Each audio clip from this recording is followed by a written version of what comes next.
नमस्कार मित्रांनो, स्वागत आहे तुमचं आताच्या ब्रेकिंग न्यूजमध्ये। मित्रांनो, शेती आणि पूरक क्षेत्रामध्ये उल्लेखनीय कामगिरी करणाऱ्या शेतकरी, गट आणि संस्थांचा गौरव करण्यासाठी राज्य सरकारकडून दिल्या जाणाऱ्या विविध कृषी पुरस्कारांची प्रक्रिया आता पूर्णपणे ऑनलाईन म्हणजेच डिजिटल करण्यात आली। सन 2025 पासूनच्या पुरस्कारांसाठी इच्छुकांनी ऑनलाईन पद्धतीने अर्ज सादर करावेत असं आवाहन जिल्हा अधीक्षक कृषी अधिकारी सुभाष साळवे यांनी केलं। महाराष्ट्र हे कृषी उत्पादनामध्ये देशातील आघाडीचं राज्य मानलं जातं। या क्षेत्रामध्ये उल्लेखनीय योगदान देणाऱ्या शेतकरी, संस्था आणि अधिकाऱ्यांचा सन्मान करण्यासाठी दरवर्षी राज्य शासनाकडून विविध प्रतिष्ठेचे कृषी पुरस्कार दिले जातात। या पुरस्कारांचं वितरण प्रामुख्याने राज्यपालांच्या हस्ते केलं जातं। यामध्ये डॉक्टर पंजाबराव देशमुख कृषीरत्न, वसंतराव नाईक कृषीभूषण, जिजामाता कृषीभूषण, उद्यान पंडित युवा शेतकरी पुरस्कार तसेच डॉक्टर विठ्ठलराव विखे पाटील कृषी सेवारत्न यांसारख्या प्रतिष्ठेच्या पुरस्कारांचा समावेश असतो। यापूर्वी कृषी पुरस्कारांसाठीचे प्रस्ताव हे ऑफलाईन पद्धतीनं सादर करावे लागत होते। त्यामुळे अर्जदारांना छपाई, झेरॉक्स, टपाल आणि प्रवासासाठी मोठा खर्च देखील करावा लागत होता। तसेच प्रस्तावांची पडताळणी आणि संकलन करताना प्रशासनाचाही मोठा वेळ यामध्ये खर्च होत होता।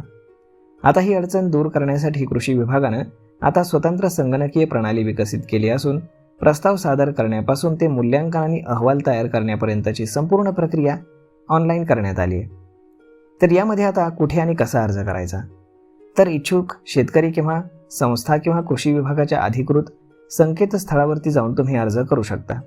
यासाठी संकेतस्थळ आहे KRISHI म्हणजेच कृषी.महाराष्ट्र.gov.in। ही वेबसाईट तुम्हाला डिस्क्रिप्शनमध्ये देखील दिलेली आहे आणि तुम्हाला इथे डिस्प्लेवर देखील दिसत असेल। तर या ठिकाणी तुम्ही कृषी पुरस्कार या टॅबवरती क्लिक करून आवश्यक ती माहिती भरून प्रस्ताव सादर करू शकता।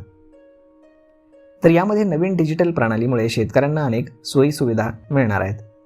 शेतकऱ्यांना कार्यालयात जाण्याची गरज न पडता अगदी घर बसल्या देखील अर्ज करता येणार आहे। छपाई, झेरॉक्स, टपाल आणि प्रवासाचा खर्च देखील वाचणार आहे।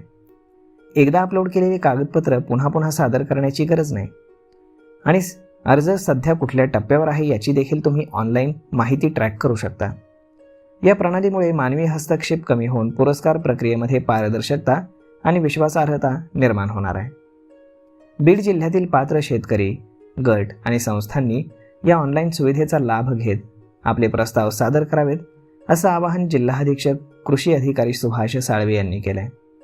कृषी क्षेत्रामध्ये उत्कृष्ट काम करणाऱ्या घटकांना राज्यस्तरीय सन्मान मिळण्याची ही एक उत्तम संधी असल्याचंही त्यांनी सांगितलंय। तर मग मित्रांनो, अशा पद्धतीनं राज्यस्तरीय कृषी पुरस्कारांसाठी अर्ज सुरू करण्यात आलेत। जर तुम्ही देखील या पुरस्कारांसाठी पात्र ठरू शकत असाल तर आजच आपला अर्ज तुम्ही सादर करा। तर मग मित्रांनो, हा व्हिडिओ, ही माहिती तुम्हाला कशी वाटली हे तुम्ही आम्हाला कमेंट करून नक्कीच सांगा आणि जर आवडली असेल तर आपल्या जवळच्या मित्रमंडळींसोबत देखील हा व्हिडिओ तुम्ही शेअर करायला विसरू नका। धन्यवाद।